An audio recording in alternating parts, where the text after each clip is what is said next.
When we look across our association, a full 2/3 of us support higher education. That's a healthy percentage. But that also means the other 1/3 of us support other things. Maybe it's healthcare, or the arts, or the environment, or maybe education, but just not higher education. So, what do these other shops look like? Are they similar to or different from a higher education mission? In a previous episode, we compared and contrasted large shops versus small shops and explored what any advancement services team could do if they had a handful of extra people.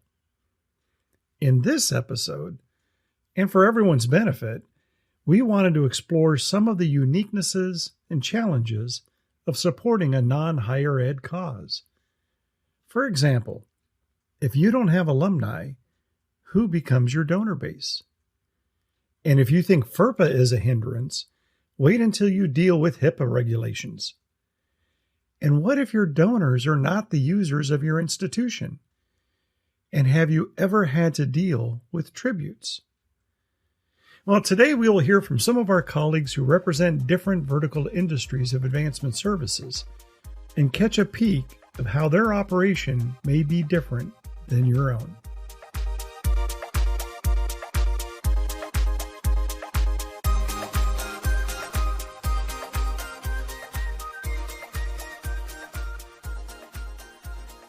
You are listening to All About Supporting Philanthropy, a podcast where we explore advancement services and why it is so important to philanthropy. So let's start with Anita Lawson, who works at the LA Philharmonic. Certainly a much different mission than higher education. Here's how Anita describes their operation. It is very fast-paced. It is opportunistic. It's interesting. We have a hybrid here of commercial and philanthropic because of our ticket selling and the 3 commercial venues that we now manage and have shows, put on shows. So we have that ticket revenue and then we have the philanthropic revenue. And we are very aware of the different flavors of money here, the ticket sell money versus a philanthropic funds. But the two, are really inseparable because they're a lot of times one and the same individual transacting in those different ways. From day one, it really is hit the ground running for anyone who steps foot, through the doors of the LA Phil. Clearly, her donor base are not alumni. Instead, she needs to engage a major metropolitan area and compete with the other arts for attention, all the while satisfying their donors' interests. That's one thing that we are always on the lookout for. We, just like any organization, we find different interests for our various donors. And we're always trying to, think of, I'm not on the production side. I don't really know all the wheels that are turning on the production side. But I know that they're always looking for opportunities to bring in local acts as well as, national and international acts because they all can appeal to different people in the region. LA is huge. So to talk about any kind of saturation, like there's probably, I don't know what that would take to get to that level, but, we have a lot of really interesting programs here with underwriting concerts, and we have a youth orchestra program. So we have really a lot to offer on the philanthropic side, outside of the commercial ticket buying. So the mission is different, but are the operations different? At the end of the day, what advancement services professionals do is very much the same. We're all instituting, implementing best practices, and we're all being IRS compliant, and we're all engaging with our colleagues in finance. So we're all doing pretty much the same thing. It's just sort of what's going on around you that's different, and maybe some of the vocabulary is different. And I actually listened to John Thorson's podcast, and one of the things he said that I fully embrace, and I have said this before many times myself, is that they're not special. No place is really special. I mean, maybe a mission, an organization will have a really awesome mission, but they're really all the same sort of under the hood. Every place does think they're special, but for different reasons. That was Anita Lawson with the Los Angeles Philharmonic. So let's move on to something that is a little more familiar, yet very different. Education, but not higher ed, not even high school. Instead, we asked Emma Sonduck, what is different about a kindergarten through 8th grade school? Sure. So one of the things that's really different at a K-8 versus a high school is that our alumni population is much younger. So the notion of relying on them for fundraising, especially because we're also a very young school, we're just let's see, next year I think will be our 20th year. Our first class of 8th graders that graduated in 2011. They've been out of college for 2 years. So when you factor all of those things in, plus the addition of the fact that most of our alumni, when they leave Friends, they're 14, thinking about them as a fundraising base isn't really viable. They're great for volunteering. They're great as ambassadors for the institution. They are great as part of our admissions process. They're just not where the money is for us right now. And so a lot of what's different is the way that we approach how we want to interact with our alums based on that. So it's really for us about building relationships with them, asking them to think about Friends, to talk to us about what was meaningful to them during their time here and how that's informed the rest of their lives, to keep them involved in conversations with the goal that eventually down the line, they might make up a larger part of our fundraising base. So that's a long tail, meaning there are several years between when a student attended the school to when they become a potential donor. But you work with what you have, and you craft your strategy to match your mission. And that may make other aspects of development harder in some respects, but easier in other respects. One of the other things that's really interesting and really different for us in some ways is that we're a captive audience as fundraising. We don't do a whole lot of prospecting or a whole lot of external marketing because we're talking almost exclusively to our parents, and then occasionally to our alumni parents, and then occasionally to any sort of, we call them grand friends, but grandparents, special friends, aunts and uncles, those kinds of people who might want to be involved or invited to an event or just interested in knowing what's going on at the school. So we send them a newsletter. When the students leave the Friends School, Emma and her team have a big challenge in following their young alumni through high school and college and eventually out into their careers. It is an ongoing journey. We do track high school admissions. From there, I track college admissions based on a survey. So my high school knowledge comes out of the process that they're doing with us internally at Friends. So I have that real list and it's complete and accurate. For college, I will email them when they are seniors in high school and I send them a survey that says, hey, yay, so excited for you. What are you doing next year? Can you tell me? Because one of the things that we've discovered is that we send a care package to our alums who are starting their freshman year of college. A lot of what I'm doing right now is good faith outreach in that I don't get a huge amount of response, but I'm hopeful that by continuing to do it, they continue to remember Friends and that they're talking amongst themselves about it.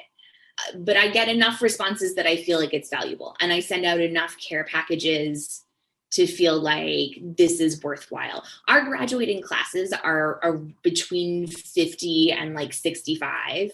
So we're looking at a relatively small group of people, which makes it sort of makes it worth it no matter what. We have a director of communications who is amazing and does really awesome Instagram and Facebook posts about the school.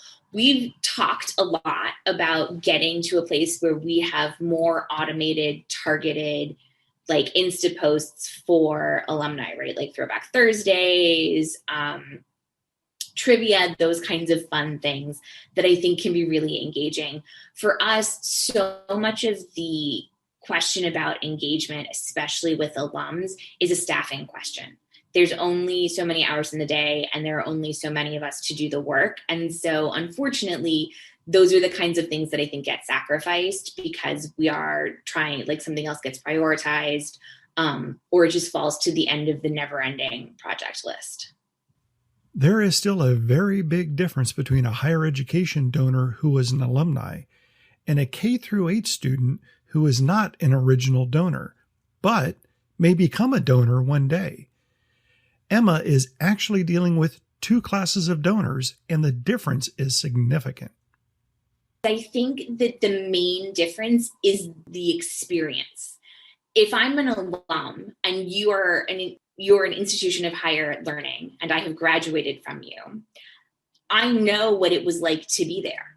And I have memories and feelings attached to any number of things, from like the dining hall to the quad, to a favorite teacher, to whatever tradition there is. And so as an advancement office, you can work with that.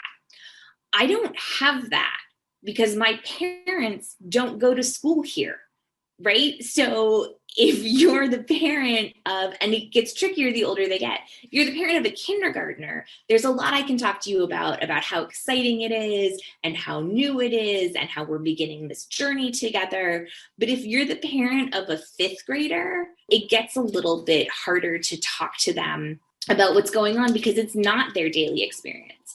What we focus on a lot is our values. So the communication that we try and share with our families are, here are the things that make us different. Here are the ways that we are teaching your children to be the leaders of tomorrow based on this value set that you chose. That's one of the similarities, right? Like when I'm talking to an alum at a higher ed space, they chose that institution. When I'm talking to a parent at a K-8, they also chose that institution. So while they may not be themselves in the classroom, on the front yard for recess, hanging out during assembly, they still made the decision to pick our school because it spoke to them on some level. As a result, we try and speak to them at that level, as opposed to just the like, don't you remember how fun it was to be, X, Y, and Z, which I think a lot of higher ed campaigns look like, which is great. It works for them. That was Emma Sonduck with the San Francisco Friends School. Now for something even a little more different. How does a fundraiser approach non-higher education missions? Essentially, it's to know, to do your homework and to know what, where the support is going to come from, in the sense that you don't suffer over the details. So the idea is to retain donors and acquire donors in a way that's the most efficient. So it's keeping it simple. It's that whole KISS acronym, which is keep it simple, sweetheart. But essentially it's about, deciding what a major gift is for your organization by looking at who has given in the past and what that range is, what on average is a big gift for you, and shoot for that. So if you say, I just want everybody to give, you're going to spend a lot of time spinning your wheels rather than understanding what motivates somebody to give. And if you don't have your message well-tuned, you're not going to inspire anybody. This is Jennifer Lou Cooper, who works for a wealth screening company. But before that, she has worked as a fundraiser in many different capacities. One of my mentors is Chris Cannon, who is consultant now, but he's written this great book called Fundraising Operations for Development Professionals or Fundraisers or something like that. And it is kind of a Bible. And he talks about having using kind of like the 80-20 rule. The smallest number of people are going to give to you, proportion of your entire donor base is going to give to you. So you need to basically not sweat the small stuff, not try and get absolutely everybody who is living and breathing in your viewing area, but more to take it down a notch and say, this is good enough. Whether it is higher ed, the arts, or healthcare, fundraising is fundraising. And Jennifer feels that these different industries that we all represent they're more alike because it really all boils down to the same thing. It boils down to reaching the heart of an individual so that they want to give you what they have to further your mission. Mission is key. It's at the top. The thing that has made different sectors, so I'll take healthcare, for example. The thing that differentiates healthcare is that they go for grateful patients. They go for their patient base as their largest, sort of field to harvest. And they got it pretty early that, with the help of some really great minds in the industry, that gratitude is a huge piece, because people give from their hearts. They give from experience, and they give from either being exposed to your mission, and they say, I like that. I want to put my support towards something that's doing this kind of good in the world. But they also, and that's their experience of you, is that their understanding. With higher ed, you go for your alums, right? With healthcare, you go for your patients. These are all individuals who have had an experience. And the richer the experience, the more you remind them of the good experience that they had, the more they're likely to give to you. There seems to be a common thread of relying on the experience or an event when prospecting. And healthcare and higher ed have these populations of people who have long-term or literal life-altering events to rely on. But how does prospecting work outside of higher ed or even outside of healthcare? For arts organizations, there's memberships. Of course, public television and radio has their spring drive. But essentially, those organizations are the people who have the greatest affinity are the people in their community. So, for example, if you're going to prospect, and we screen for wealth, of course, which is sort of like the basic, that's how it all got started in this world, was to find the people who had capacity. The affinity can be derived from their giving, their charitable giving. And, if you're within the organization, and a person's affinity could be, have they bought a ticket? So with healthcare, we have what's called daily patient screenings, where we say who came in and are they a donor or not, already a donor or not, and what's been their experience with us. Then with arts organizations like a museum or a theater, or even a broadcasting station, it's like who has, broadcasting's a little harder because it's who has responded, but it's also so if you live in the area and there's other characteristics, they're like a likely donor. But you've got somebody who's already got a built-in affinity if they're a member or a patron, or if they bought a subscription series to all of your concerts at the Hollywood Bowl or something like that. Even if a donor has, let's say, a strong affinity to your mission and your cause, how do you go about prospecting those potential donors? Does prospect research fundamentally change based on the industry? Well, with higher ed and healthcare, there's all sorts of layers to the strategy. And the main thing that makes someone successful is they need to be able to understand who is engageable and who isn't. Affinity, it's kind of hard work. And that's why there are companies like mine who gauge affinity through scoring of data that they exchange with you, and looking for things in the background. That's why prospect research, which is the center of my, it can be a lot of work, but it can also be very quick if you know what to look for. That was Jennifer Lou Cooper from Donor Search.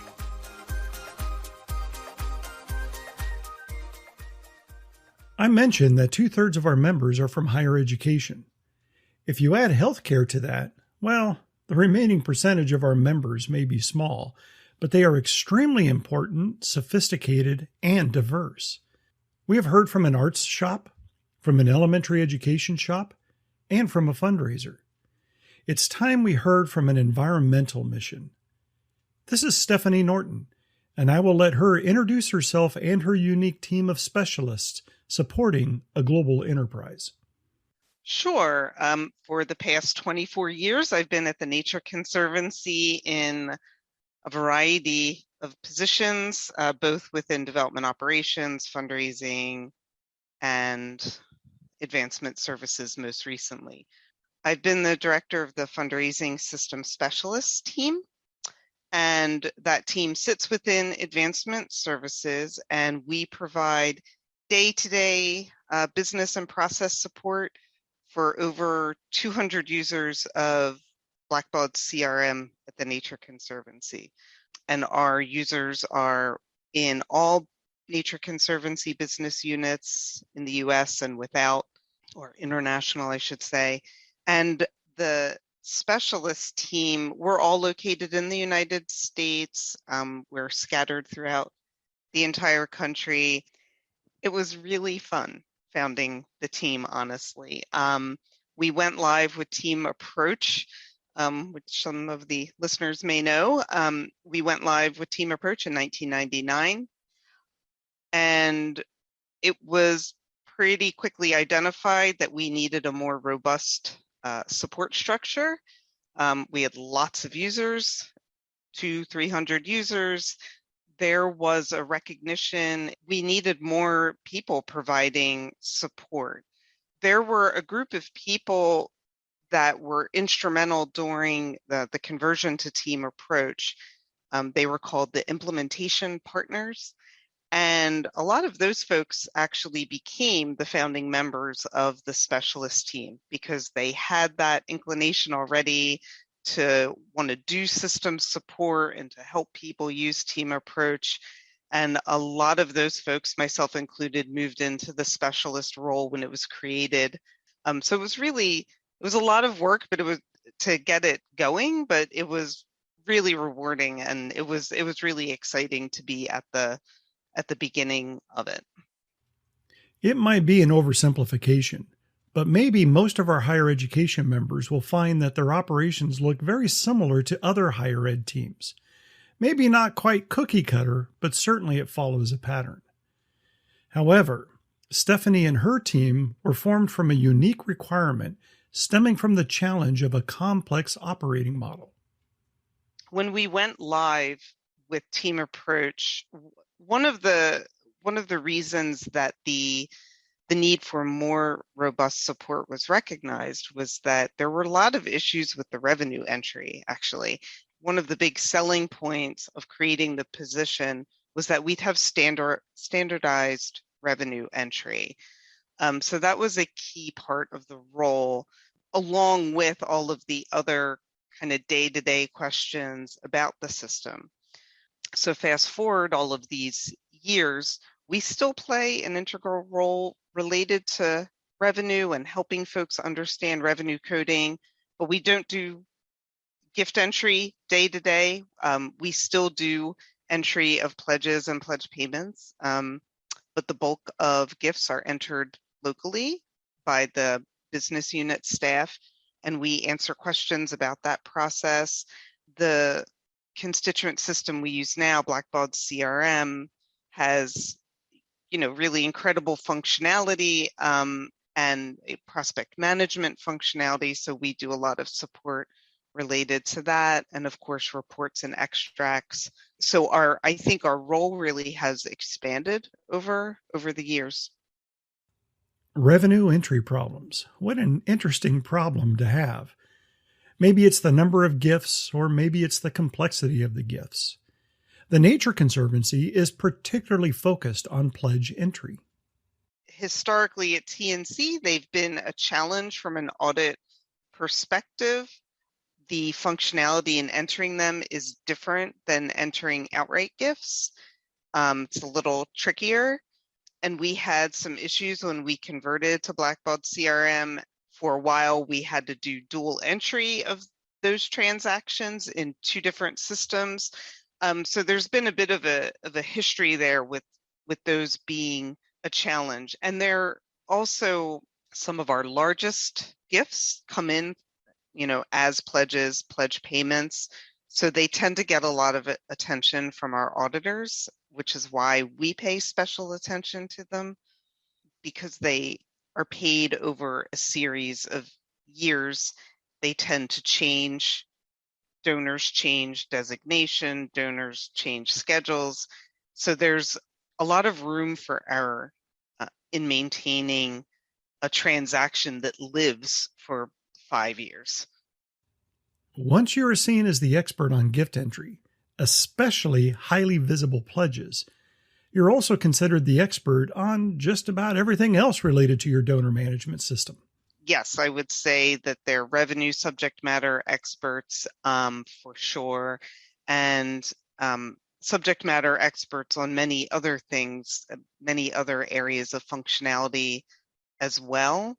And then they, when you say support staff, they don't do any kind of administrative support for their business units. I like to say that we teach people to fish rather than hand them the fish, but that's an important role we play in coaching and teaching folks how to use the system and how to use the extracts, the output that comes out of it. That was Stephanie Norton with the Nature Conservancy. The second biggest segment of our members support healthcare missions. We have heard a lot about the prospecting and donor pool of healthcare, but Tamsin Burns is here to highlight a few other challenges when it comes to stewarding a healthcare donor system. We kind of encompass anything from a basic mailing list request pull from the system to send out, all the way up to a analytical predictive modeling process. And we also do data visualization through dashboards and things like that. Tamsin works for the Children's Hospital of Philadelphia, and it may be safe to say that healthcare and children's hospitals within that segment are challenging and is more different than you might expect. Yes, it is. I have worked in various industries. I've worked in the arts, I've worked at museums, and I've worked at universities. The hospital was new to me when I joined about 6 years ago. And I would say the Children's Hospital differs with other institutions, particularly with the data structure, because you are trying to, with our grateful patient families, for instance, at the hospital, you are not directly communicating with the patient themselves. You're communicating with the families of those patients. So you're a step away. That extra step in that relationship that needs building. So in terms of, trying to find out, what the parents are, who they are, where they're at, is, like I said, a step away. So even within healthcare, your donor base, your prospects, they may not be the actual patient. Tamsin has worked in different industries, and that lets her have some perspective when it comes to understanding prospects, donors, and their data. I would say like the museum and the orchestra in terms of when, because I'm embedded in the data, I would say they are trying to communicate to an entire community outreach, where as a university or a hospital, you tend to focus on that grateful patient, people who are connected. They do like to do the broader outreach, but they are, and they're alumni and things like that. So I would say with the arts, the museum and the orchestra, they were very, very similar. I mean, they sell tickets to their institution, and they have very similar setups in terms of membership and benefits and that kind of thing, and their general outreach. Obviously, the audiences are slightly different, but they have a lot in common in terms of the arts. The healthcare it's much more sensitive. One of the most complex things, for instance, we do are in memorial gifts, and they're very tricky, very complex gifts that they're very, a lot of times they are in smaller amounts, but they have to have the same care. So the sensitivity around the giving and the emotion behind the giving is a little bit different, I think. There are complexities because there are particular memorials. It's usually a child. Relatives are the ones that get notified that a gift has come in for their child in memorial. And then we're also dealing with the donor as well and thanking them. And it's just the sensitivity that you have to get things right as close as, much more so than you would in others, because it is emotional and people can get quite upset if it's not done right or handled right. So there's definitely much more of an emotion, I think, with behind the child institution and giving. Indeed. If tributes and memorial gifts were not complex enough, healthcare also has the responsibility to protect the health information of the patients. Just because the hospital has the medical record and the donor record does not mean the two data sets can intermingle at will. Yeah, it's it's very sensitive. You've obviously got these rules, the HIPAA compliance. There's a lot more things that you need to watch for as you're dealing with that information. So, particularly with HIPAA compliance, you have to be very careful in terms of associating you cannot provide any diagnosis information. You have to screen off the patient information that's sensitive, and it can't be used in certain ways. You can't communicate with a patient about a particular diagnosis because they have that diagnosis, because you're not supposed to communicate along those lines. So we have to be very careful and make sure we are in compliance with those guidelines. Usually this requires additional training for your data stewards and, at a minimum, some best practice education for your fundraisers. Very much so. There are a lot of, I'm actually on the HIPAA committee within the group. In the foundation, we communicate on a quarterly basis with the compliance office. All the analysts are trained in HIPAA compliance, and they raise the red flag if somebody requests something that they feel is of concern. If somebody's asking for a list of anybody, all patients who've been diagnosed with X disease, that would raise a red flag in our shop, and we would address it with the requester and make sure we escalate it up that that information cannot be provided to them in that format. There's other ways, by pulling by division or the cardiac center as a whole, but not actually targeting. So the analysts are pretty well trained, as well as the rest of the foundation. Everybody gets, as they come on board, we actually go through a training process so they understand that. Regardless of the industry, when you squint or when you look at the 30,000-foot view, we are more alike than different. And that bears out in Tamsin's experience. Everybody is trying their best to do a great job and fundraise for these institutions. There are different levels of sophistication depending on where you're at, and there's definitely differences in the way that they fundraise, but fundamentally what they're trying to do is get out an idea or support a message or a mission, and that is definitely where they're similar. Everybody can come together and root for a mission to be successful. There's a lot of similarities, and then there are slight differences, like I said, depending on the industry. The arts are, usually they have much thinner margin to work with in terms of money available to invest in their operations, and have to work harder at that. But I think everybody's working towards creating a greater good. That was Tamsin Burns from the Children's Hospital of Philadelphia. We hope you have enjoyed these episodes where we contrast our different advancement services shops and find out that we compare more alike than different.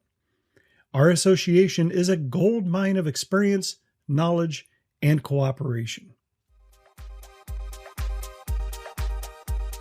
You have been listening to All About Supporting Philanthropy, a podcast from the Association of Advancement Services Professionals.